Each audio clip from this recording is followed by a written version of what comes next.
Mukhang mas lalo pa nga pong naging mabigat ang lineup ng Denver Nuggets ngayong off-season matapos nilang makuha ang 6-time All-Star na si DeMar DeRozan. Matapos maging available si DeRozan, nagawa ng Denver na makuha ito ang veteranong scorer sa isang 1-year deal, $3.9 million. Dahil sa pangyayaring ito, napakalaki ng inilakas ngayon ng starting five since inaasahan na gagamitin nila si DeRozan bilang bagong starter.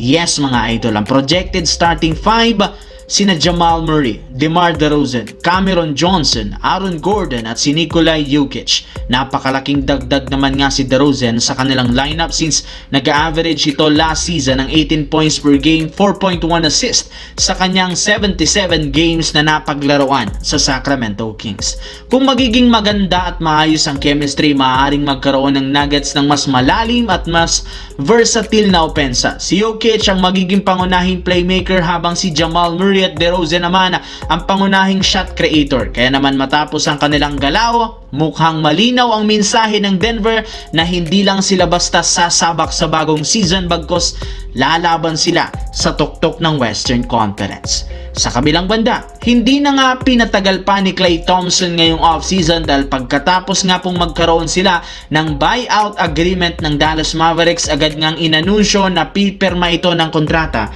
sa Miami Heat. At hindi sekreto, ang pinakamalaking maitutulong ni Thompson sa Miami ay ang outside shooting. Sa isang lineup na may star na tulad ni Giannis at Bam Adebayo, kailangan ng Miami ng mga player na kayang magbigay ng spacing at parusahan ng depensa kapag nag-collapse ito sa loob, at dito papasok si Klay Thompson. Kapag nag-double team ang depensa kay Giannis, maaaring maiwan si Klay sa perimeter. Kapag naman pinilit ng kalaban na bantayan si Klay, magkakaroon ng espesyo si Giannis at Bam Adebayo para sa loob. Bukod sa shooting, malaking bagay rin naman ang experience at championship mentality ni Klay Thompson. 4 na beses nagkampiyon, kaya alam kung paano maglaro sa ilalim ng pressure at kung ano ang kinakailangan para magtagumpay. Bagamat bumaba ang production nito, nananatili pa ring reliable ang shooting ni Klay Thompson.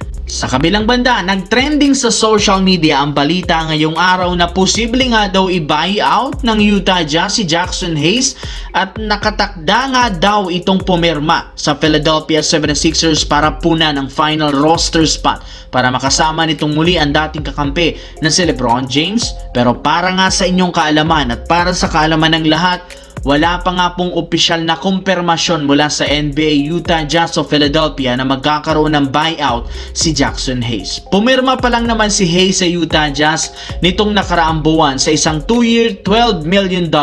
Kaya ang kumakalat na balitang buyout ay walang katotohanan, pero hindi rin naman ibig sabihin na wala ng kakayahan ng Philadelphia na makuha si Jackson Hayes.